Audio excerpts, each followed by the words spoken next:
this is the third and final lesson on Bereshit for this year. And we've examined some Kabbalistic views of Bereshit. We've kind of went into a little bit a better depth to understand what was going on, and that it wasn't just a physical thing, but it was very much a spiritual thing and a physical thing at the same time. We realized in our study that before creation, before he created the heavens and the earth, and before all of the nature itself blossoming forward, before Adam and Eve came to this world, the world of creation existed. It existed with God before time. With God, there is no time. He is divine energy and light. So this idea that we've learned in the Torah is that when it says that that God separated the light from the darkness, and this was before there were planets. So we understand that he brought about a separation. Why was there separation? It was to have distinction. Hashem was getting ready to set up this model of creation that is so incredibly complex that when we read the book of Genesis, I think that we all agree that you read that text and you go, this is like reading an enigma, some kind of coded message. There's more to this than what meets the eye. Yes, we can learn the basic elements of this, but there's so much depth. And then to find out from mystical studies in Judaism that the universe not only was created, but continues to be created. The world continues to form itself and grow itself and live and die and plant itself and germinate itself and grow again, live and die. There's this constant creation. But now we're finding out in science, who in the last 10 years have begun to describe that we are living in a universe that has a primordial energy. Now, they called it the Big Bang, right? But this primordial energy exists outside of time and space. They recognize that. Now, they're not going to call it God, right? But they're going to call this energy that has no beginning and no end. This is how they describe it. And they say that this energy has no beginning and end, took and created in this space of the universe where planets are made. There is time and space is actually developed by the creation of the planets. Where we might have 24 hours, Jupiter might have one day be 5 days or 10 days or 20 days. We don't know. But the whole point is every planet and solar system every planet within the solar system is on its own time and space and physicality. What we see through a telescope, through our scientific instruments, is only a fragment. A fragment. Think about this. A fragment is what we see of the full universe. And you would go, well, that's true. You look for the night sky and it's black and it's empty. There's nothing up there. Au contraire, it's not empty. There are spectrums of things that have been created. As we know, we remember everything that was created on earth has its root in Shemaim, in heaven, and everything in Shemaim has its end on earth, which means how you want to know and you want to study about Shemaim in the heavenlies and the spiritual realm, then you can see its counterpart in physicality. So we've learned, wow, we can find its counterpart in physicality. That's why nature is so important for a student that loves the Torah. Go out and get in nature, ground yourself, take your shoes off and walk in the sand, enjoy creation itself. And it has a way of recharging you. So I would like to wrap up this class by talking about the root of creation being the Torah itself. Now, when we say the Torah, we're not necessarily talking about the scroll that's in your local synagogue. We're talking about a Torah that existed before time and before existence is as we know it, with the master of the universe. This is the Holy Torah. and the world was created in accordance with it. You go, well, how is that? I don't read a blueprint. I mean, how is it a blueprint? Well, it says he looked into the Torah and created the universe. So therefore, all things found in creation are at their proper core and rooted in accordance with the categories of the Holy Torah. Now, when we hear that from the mystics, we have to understand that within the Torah are these roots. You may not see it. You may not understand it. I may not see it. However, we have the keys. We actually have the Torah itself. And so the more we study, the more we begin to expand our consciousness and understanding, the more that we begin to understand the code that's in the Torah, and also how it's going to transform us personally and those of us in the world around us. Now, by knowing the spiritual nature of the source of our involved worlds and the physical creation, one can be a partner with God. So in some aspects, we become a partner in God's work of creation. God created many different spiritual concepts and forces and entities, it's created to direct the universe. It's created for the purpose of bringing all of this creation and keeping it in order. Someone asked me the other day if I believed in angels. And of course, my response was yes, but I'm curious why you would ask that. This is coming from a Jewish guy. And he says, well, I don't know. I mean, I talk to people that are of other religions from the past, and, they have this whole angel, what do you call it? Angels study, worship, I don't know, angelology or whatever. And I said, no, I don't, angels aren't to be approached that way. They are actually servants of Hashem that helps shore up his creation as it's known. And we understand that these entities were created for that very purpose. Now, the spiritual concepts that consist of such opposites as good and evil, justice and mercy, as well as basic concepts of giving and receiving, which are the spiritual roots of masculinity and femininity. So we're seeing, here are some key code concepts that whenever you go back and read these things, you're going to understand that's what it's rooted to. As a matter of fact, Elohim and the sacred name of Hashem also corresponds to what? The masculinity and femininity of the creator of the universe. Now, mind you, he's neither masculine nor feminine. He has no body, no core. He is just pure energy and light. Now, there are also countless angels and spiritual potentials, all interacting to bring about the process through which the universe is directed and guided. Now, we know these things, but seldom do we ever experience or ever see them because the creator of the universe has veiled them, has kept them behind the veil. The Bible, in its beginning, teaches us concerning the spiritual source of all things. Here is a text, Genesis 1:29. It says, I have given you every herb and every tree. And at the end, it says for meat. Well, there's a problem with this translation. Obviously, fruit is not meat, or the herb is not meat. So in no way the word here, meat, in the original Hebrew is the word acha, which means food. It's actually saying, every tree and fruit of the vine is for your food. For this, we see if you study the book as is important in the Bible, you should study it in its original language. This is why Hebrew language is so important. And for us to at least learn the alphabet and learn to know how to look up a word. And as we're talking about Sifri, that's a great resource to be able to do that. Chaim Nachman Bialik said, reading the Bible, I love this, in another translation is like kissing your new bride through a veil. It's like, can accomplish something, but it's not like the original.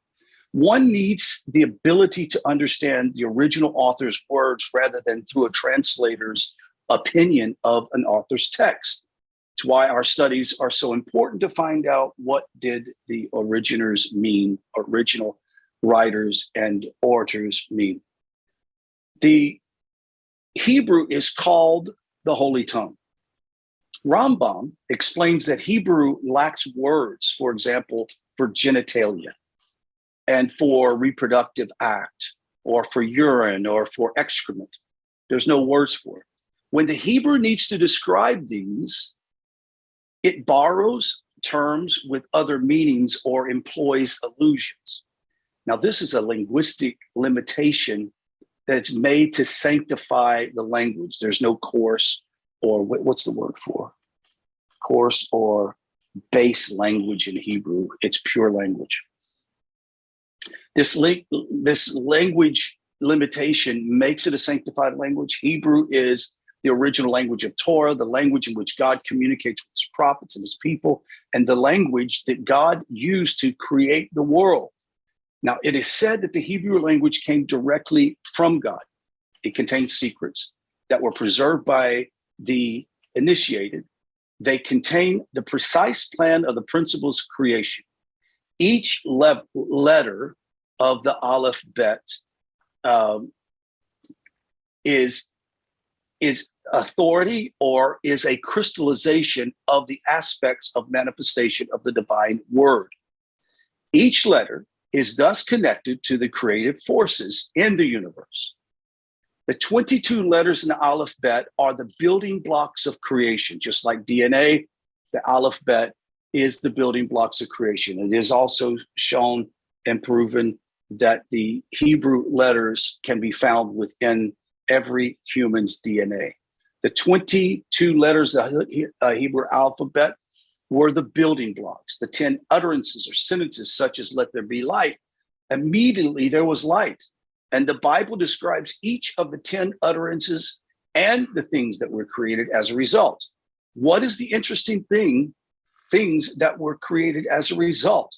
What is these utterances were not said once and erased, but stand for all time, forming the objects they created. So the objects that you see outside, when you go see the evening sunset, when you see the moon, you're going to realize that those words, when they are spoken, they brought permanence into the world. The world is formed out of a combination of these letters. They were made to bring about the world, and every letter of the Hebrew alphabet has meaning. We understand the gematria, since every Hebrew letter has a number, words have totals, and these numbers have special significance. Two words may be linked to their significance and meanings, not just because of etymology or the fact that they are related to their souls, but also because they are related in their numerical value. So almost at every level, everything is so fine-tuned and integrated, you cannot read the text in its original language and come up with a conclusion that's something else, because every letter confirms a word, and every word confirms a sentence, and every sentence confirms the full body of the text. It's brilliant. It says that the Hebrew Bible is arranged similarly to a hologram. The Torah has recorded within a vast world of information. It's embedded within and waiting to be later reconstructed, somewhat like being unfolded, or like a zip file would be the best way to describe it. The first letter contains the whole. The last or the first words explained from the first letter, and the first sentence from the first word, etc. It is very much like that. Our scientists do. We include information that messages are sent to outer space. That explains how to decode the entire message. That's also how compression programs work on computers. You can take and compress a file and send it without too much lag in data. As a matter of fact, now modern communications in the military, they can, when they key a microphone and they speak it, it compresses it and puts it in a digital format. And it is, even if somebody could hear the actual transmission, it would sound like a, right? It's just an electronic buzz because it's coded.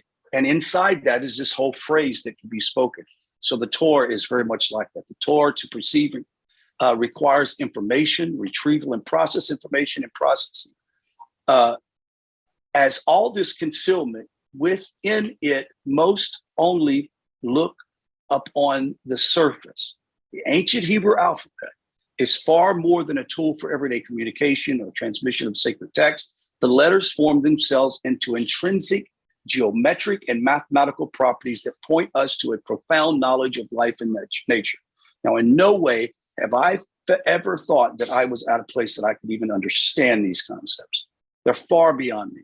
But slowly but surely, people much smarter than I and scientists who understands quantum mechanics and sacred geometry all recognize that this is all speaking of one language. One day, science will understand the code in Hebrew alphabet when Mashiach comes, hopefully before.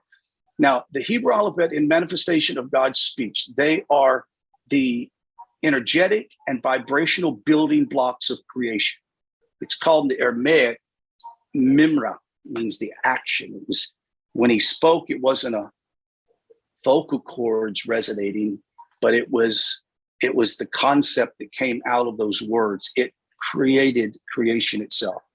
Now, they are analogous to physical elements, just as, for example, an atom of oxygen gas unites with two atoms of hydrogen gas to form a molecule of water, so does one letter combine with another to create a new entities. Hebrew words and letters are the constituent spiritual element of all existence. Hebrew is like a periodic table of elements. When they're combined, they create. The written Torah, it has in it only the crowns and letters, if you remember. It has none of the vowels within it. Thus, the word Torah, Bible, have many possible meanings. This does not mean that there is not a known simple meaning, which Moses was taught by God at Sinai, but it lets us know there are other aspects of other secret meanings inside the word. The letters are 288 sparks of the vessels that shatter. In creating the world, God joined letters and sparks together by shattering the vessels, sparks falling below. Now, we as we begin to read, we understand that this that in creation, when let there be light took place, that this is the shattering of the vessel. These are the sparks that were sent throughout the universe. And by this, the vessels are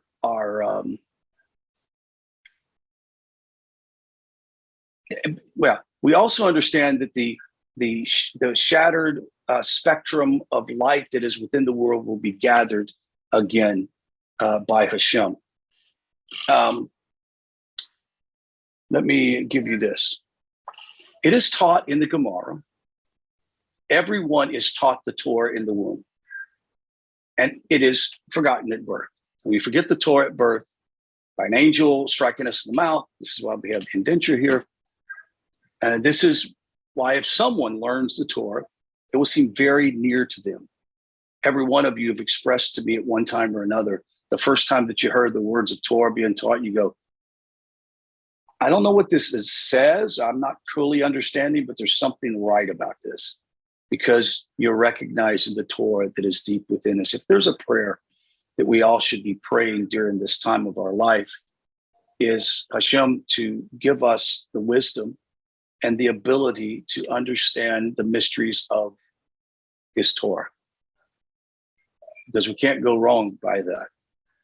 By speaking the Torah, using the same mouth that was made to forget the Torah, this brings back the Torah into our life. This helps us to be co-creators in creation. What kind of world do you want to live in? What kind of world do you want your children and grandchildren to live in? The kind of world that I want to live in, God willing, I'll see it before I go. The kind of world I live in is a world full of peace and love for humanity and God. A world full of peaceful relationships in which the Torah is the mainstay of all ethical and moral behavior. That's the kind of world I want to live in. But see, according to the Rebbe, we should be acting as if Mashiach is here now. Quit wishing him to be here. Live as if he is here now. Why we study the Torah, why we conduct our lives in the way we do, and the manner in which we conduct our lives, it is because God created the heavens and the earth. And we are now some 5,000 years after Adam fell, and we're kicked out of the garden, almost 6,000 years, and we are about to see redemption come. And it could come anytime now. And they say within at least, 250 years or something? We're close. So let's start helping Hashem by studying more Torah, by living more mitzvahs. That concludes my devar. And so we'll go ahead and go into Q&A or comments, wherever you guys want to go.